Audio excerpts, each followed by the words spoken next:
Thank you. Thank you, everyone. Yeah, my name is Veronica. I'm head of research at Glaut.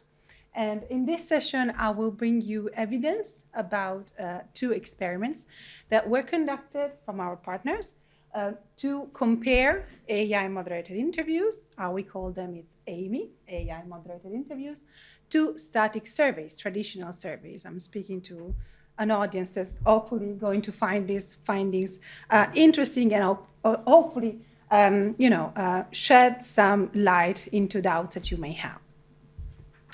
So the agenda will look like first experimentation explanations, and then I will show you briefly how in Glaut you can reduce and prevent fraud from inputs. That's a word we have been hearing a lot today, and that's very important. Also, how can we integrate AI moderated interviews into existing flows, into existing stacks? I think integration can be a very important point for you. We will close with discussing what it means for the quantitative research field. First of all, what is an AI moderated interviews? Raise your hands if you ever tried one yourself, like directly. Have you ever tested one? Okay, half. So let me explain quickly. Think about AI moderated interviews as evolutions of questionnaires, in a sense that you can program open questions, but also closed questions, of course, matrices and all these type of closed questions, and add AI moderation to that. What does it mean? It means that the AI agent understands the respondents' answers and follow-ups according to the responses. So in this sense, each interview is different from each other because every conversation is different. This is a very different experience for panelists or respondents of all kinds because it's very dynamic, conversational. It can be vocal-based, so respondents can use their voices, or text-based. We will see in the experiments that modality actually has an influence on inputs. And it, of course, allows you to reach wider audiences in different markets simultaneously. So what does it mean to change from a static survey to an AI moderated interview? This is one of the questions that we want to answer with our Research on Research program. We launched this program a bit less than a year ago, and our goal is to partner with independent institutions, universities, private researchers, market research agencies as well, to stress test AIMIs and really build a framework of reference for this new methodology, for this new research methodology. So we are interested in comparing to static surveys, that's what we are seeing today, but we are also interested in understanding and comparing with human moderation, and also to better understand what happens within AIMIs, so across different use cases, different respondents type, and different answer modalities, voice, text, potentially videos, okay? This is really our effort to provide practitioners with a framework of reference, suggestions for when and how to use AIMIs, and namely validate this new methodology, because there's not much research done out there, and we felt the urge to give our contribution in this respect. So let's come to the topic of today. The research question that stands behind all these projects, what I'm presenting, is to understand if AI moderation brings higher quality in data in the responses. Do they really outperform static surveys when it comes to collecting deeper responses? We did run an internal pre-test in 2024 already. It was just comparing a static survey translated into an AI moderated interview. So the survey had the list of questions, closed and open. Similarly, the AI moderated interview, but the AI moderated interview had these follow-ups, these customized dynamic follow-ups. we found that verbatims were longer, richer, more insights. However, you can claim that this is mainly due to the fact that respondents have more time to answer, more chances to give their answer. They are actually answering more questions in the end, right? So our two partners, a student from the University of Mannheim and Human Highway, that's a market research agency in Italy, they've developed two experiments exactly to control for this potential confounder. Let's start from the study design of Mannheim. Randomized control trial, they've employed 100 respondents on one side, 100 on the other. One group was given an AI moderated interview. The other group was given a static survey. But the static survey included follow-ups. Which type of follow-ups? Static follow-ups. This means that the key questions were followed by generic deep dives. For instance, can you tell me more? Can you make some examples? So these are follow-ups, but they are not specific to the respondents' answers. They're generic. They're the same for everyone. But they allow a clean comparison in terms of numbers of questions asked. 2 follow-ups on one side, 2 on the other side. What are the metrics that they compared? Some linguistic metrics, like verbosity, so the number of words, the number of unique words, the lexical diversity that's included in the answers. And then, of course, what's inside these answers. So the topics, the themes, what are people actually talking about? And they compared all these metrics between the two groups. We are also very interested in what participants feel about AIMIs, in their experience. So they asked some follow-up questions. What have we found? If you look at the pink bar, can guess that's AIMI. That's how most we look like. That's very pink. That's the AI moderated interview. Then the other bar is the static interview, the static survey. You can see that many more words, many more unique words, and ultimately higher lexical diversity is shown in AIMIs. And this, even if the static version had the same number of follow-ups. So it doesn't really look like the duration of the questionnaire, like having more questions drives this diversity, is really the moderation. So customizing these follow-ups, having respondents involved in a conversation, in a dynamic experience. Their experience, as they rated, is consistently better on all items that were measured in this case. AIMI ranks better to static survey. People felt more comfortable sharing personal information. They felt it was easy to express their thoughts. So overall, panelists, in this case, we have to disclose that's panelists, they really felt like they had a better experience. When it comes to the themes, so what people reveal, in this case, the topic was about healthy lifestyle choices. The researcher extracted the data from Glaut and also compared it to the data coming from the other survey and conducted a thematic analysis to extract the topics. The topics themselves weren't different. So AI moderation didn't elicit different topics, different themes. But the answers that were given from AIMI respondents were richer in themes. So they included more unique themes. So these people expressed more ideas, more concepts, more information ultimately. What about the second study? The second study looks very similar, but the design changes a little bit in a sense that they tried to customize the follow-ups as much as you can in a static format.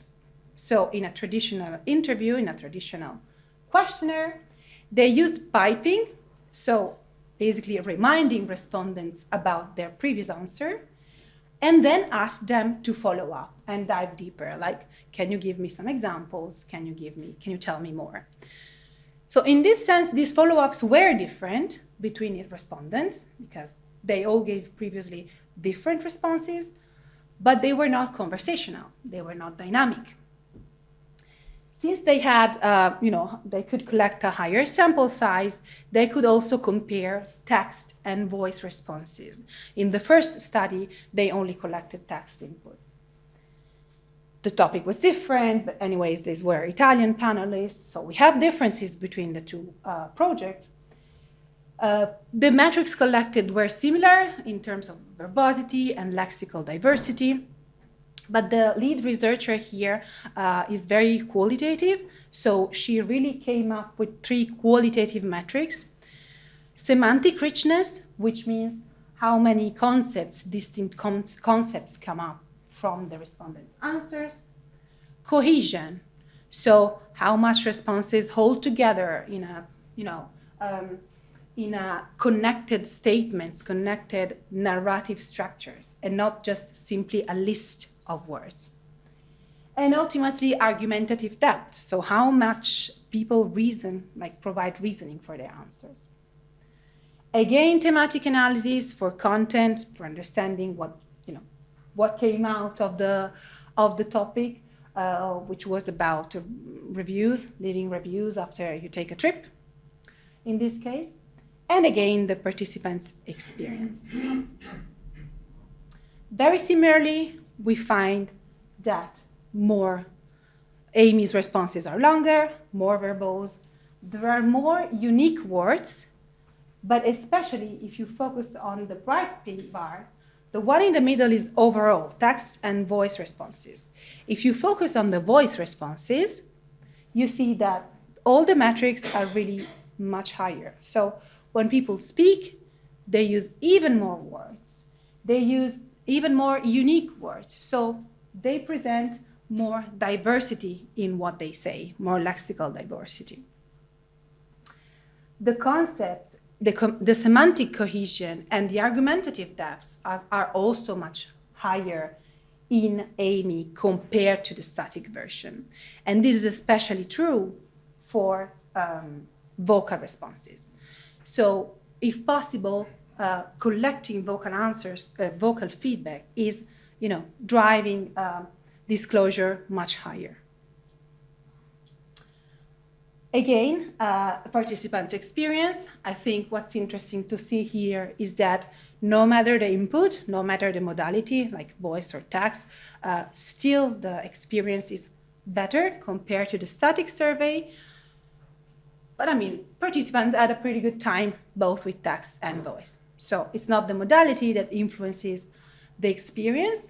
It really seems it's the dynamism, the conversationality, the fact that they feel part of a conversation. They feel like they're not, like they feel understood. They feel that it's easy to answer the questions. They feel part of a conversation. Very similarly, the thematic analysis, again performed outside Glaut, led the same results. So the themes are the same, the concepts that come out are the same. But these responses from AIMIs include more examples, more concepts. They are, namely deeper. They are more diverse. Okay. So why should we care about these results? Why I think we should care about these results? It's not really the duration of the questionnaire that drives this disclosure, this depth. It's not simply giving respondents more questions to answers. It's really the conversational modality, the dynamic modality of asking these questions that's driving disclosure. And these, of course, can allow you to scale depth if that's the need. If you can, and if you want to collect even deeper responses, then go for vocal responses. You can choose in Glaut, you can choose the modality that you want, but if you want, you can force vocal responses. And these will drive disclosure even more. Now, AIMI or non-AIMI, deeper answers, of course, are signal of higher quality, but how else can we help prevent fraud, and collect clean responses. In Glaut, we have a complete data quality ecosystem that starts from traditional guardrails. So you can program your questions and use traditional attention checks, speed checking, copy paste is blocked, of course. But inherently, already from the setup phase, for instance, you can decide to force vocal responses. This will allow you to make sure you're collecting answers from real people, not from bots. And especially our real-time uncooperative detector agent. This agent understands respondents while they come in and identifies the gibberish ones. So people that, just say random things or yes, yes, yes, just because, they want to get to their incentive faster, they are, found by the agent and flagged with a message that, of course, can be customized, but they are simply driven outside the survey, the interview. This allows you, of course, to collect a full sample of clean respondents, of clean responses, of focused responses. Just as an example, the two experiments that I presented earlier, the static part, like the version that was collected outside Glaut, in Mannheim, there was a 10% low quality, like 10% gibberish response rate. This, of course, is a check that was possible to do only after the data was collected. So researchers go through the questions one by one and see what they have to throw away. In the other case, it's 6%. It's still a good percentage. It's not too bad, but still, you pay those 30 respondents even if you're not going to use them, you're not going to use their answers. Yeah, so that's great. How can we apply this into our existing stacks, our existing survey stacks? You can program AIMIs in Glaut end-to-end, so you can program the entire questionnaire in Glaut, but you can also just, plug in this AI moderation whenever you need in your existing surveys. So we have basically an iframe integration that simply is just provided when you program the questions in Glaut. You just copy paste it into other softwares like Confirmit, Askia, every other software. And this allows you to add this moderation in the points that you need in the survey, and also allows the respondent to have a smooth experience. So they don't have to leave one platform, go to Glaut, and then go back. And this is a smoother experience that you can offer respondents. So you can get a greater depth. You can add depth surveys when you need. So overall, what does this mean for the industry, for us and our clients? We work with market research agencies. I think we have evidence from these experiments that you can add depth at a bigger scale. Just, of course, it's not longer the opposite of scales. And it's definitely not about the duration and the length of questionnaires. It's the nature of this moderation, of these follow-ups, this dynamism, this conversationality that drives depth. Especially if respondents answer with voice, these metrics will be even better.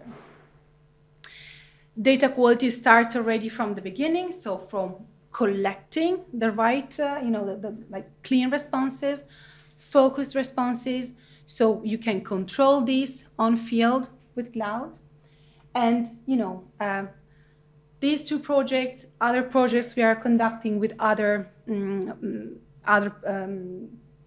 partners, are really our effort to benchmark AIMIs to traditional methodologies, as it's a new methodology that I believe somehow it's here to stay. And that's why I feel personally that's really important to find a way to benchmark it to other, more well-known methods. That's all. If you have any questions.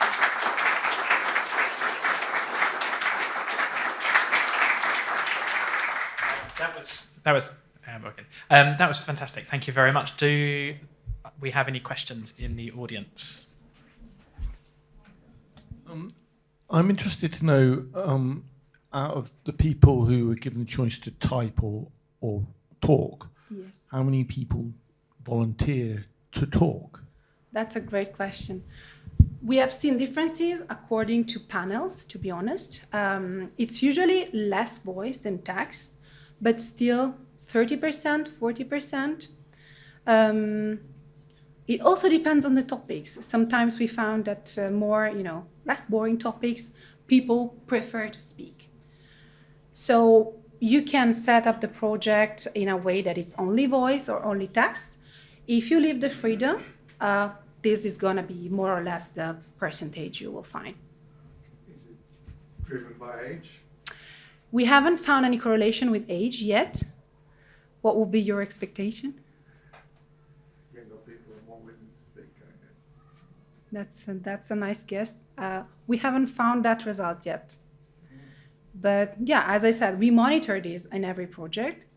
But in every project we run so far, we didn't find that correlation. Not even with gender, Do we have any more questions? Yeah. Into When you integrate into other survey systems, is it possible to pass additional information to AIMI at that point? Absolutely. So question answers, for example? Absolutely. There are URL parameters that you can program into the other software that goes in, and you can use that to build flows and different paths for respondents with branches and stuff.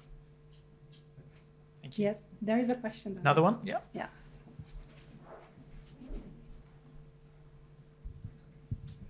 Yeah, hi. I was wondering, it's a very short questionnaire, but did you observe any difference in drop-off rates? Because the 100 complete responses, but how many people did you have to bring to the party? Yeah, well, of course, these two experiments were quite short, so there was not significant drop. The longer the questionnaire, the higher the likelihood of dropouts, but this is true in any case. We have seen that if you, program the open questions, or the questions that are more interesting for you and more focal at the beginning, that's gonna be better. If you just plug in one open-ended at the very end, the likelihood you're gonna reach it, of course, drops. It really, I think, it's the way you set up the whole interview. The more interactive and engaging it can be, the higher, the likelihood that respondents stay. I've got a question, and I've got the microphone, so... I'm here. So one of the questions I have is, when you're able to get the voice of the respondent, Yes. are you able to analyse kind of how they've said the question? So could you detect kind of how said their answer? Yeah. So can you detect kind of sarcasm, potentially, which you wouldn't get with text? That's a great question. Well, the analysis in Glaut run on the transcriptions. So the audios live in a way that you can download them and use them for, presentations and, bring the respondent to life in your decks. We have a Glaut research project running at the moment with the University LMU in Munich, from Munich, Germany, that's analyzing all audios of these and other Glaut research projects to exactly, see if analyzing audios, we could get, more information, more nuances, and potentially detect sarcasm. Because at the moment on transcripts, that's, I'm afraid, not possible. Yeah. Thank you very much. Any more questions? Yes. Yeah. Yeah. So I have two questions. My first one is if you tested on different devices, or was it primarily on the phone? It's mobile and desktop. Both. Okay, that was the first question. And the second one, you didn't mention any demographics or how different group of people reacted or had different experience, if you can explore that. I didn't mention it because all the checks that were done in these two experiments concluded no differences between demographics. So they controlled, of course, for age, gender, and other demographics, and they didn't find anything different. But it's something that we monitor consistently because it's also one of our goals to potentially find, personas, like who is more prone to participate in an AIMI. Is there a specific demographic or a specific, trait that drives respondents to choose AI moderation? Are there any survey links that we could have a play with? Of course. Yeah. On our website, there's plenty. And by the way, all of this is published in forms of white papers on our website as well. Well, we didn't include the QR code here, but you can find it on our website. We publish all these in form of white papers. Just like, okay. About that comparison. Yes. AIMI looks like a chat. Did you test if it's just the pure presence of a chat versus a text box? A person, sorry? Do you test if this is just the presence of a chat? The presence of of a chat versus a text box? Does the look and feel make the difference? Or the content? Well, I mean, any tool, any software would have a different UI at the end, a different UX, right? So the static questions like matrices and stuff, like they just work like normal softwares do, like you click through. And if they type, they just type with their keyboard or with their phone. Of course, if they answer with the voice, then they use the microphone. It looks like a chat. No, it doesn't stay like, it doesn't. So that's, okay, now I understood the question. You don't see the entire conversation while you take it. It's like back and forth. You answer, then you get the feedback, and then you answer, then you get the feedback. Yeah. I got two questions. First is, what is the impact of on the length of interview if you go from static to conversational, and therefore if it's longer, should you pay your guys more? That's my first question. And the second question is like, I've tried your stuff, and I've tried to break it, and I try to say, write me a program in Python. Agent? Yes, that they would do that to check the LLM behind. So Yes. how can you make sure that you're not going to have weird guys like me that are going to try to break your stuff, and how do you prevent that? First, I would need to understand what you mean with breaking. Well, let me answer the first question first. So, of course, if you just add AI moderation to the same questionnaire, it's gonna be longer because you add questions. So it's a matter of trade-offs. How much, of course, you're gonna pay more because it's longer. However, since the experience seems to be better compared to a static survey, we suggest try to tweak the questionnaire a bit and see if you can transform some of those closed questions into open ones, for instance. And, in a sense, try to stay within the same LOI and reaching the same goals without necessarily increasing the number of questions. That's part of our, work with clients to suggest them on how to do this. On your second question, I would really like to know an example of answer you gave to try to break it. But as I said, you can't really. I can start talking about my mother on an unrelated question. Okay, yeah, sure. Stuff like that. Or ask, write me a program in Python. We don't have evidence. Just to check the LLM, Okay. Some LLM would happily write a program in Python if you ask them. This is not going to happen inside Glaut's AIMIs. So if you give responses that are not related to the answer, to the question, you will receive that kind of message that flags you as an uncooperative respondent. So you're not going to get your incentive. Sorry about that. I think you've now experienced the true ASC experience by That's getting great. An awkward question from Jerome, so You congratulations. were really great. Thank you. Let's end it there. Thank you.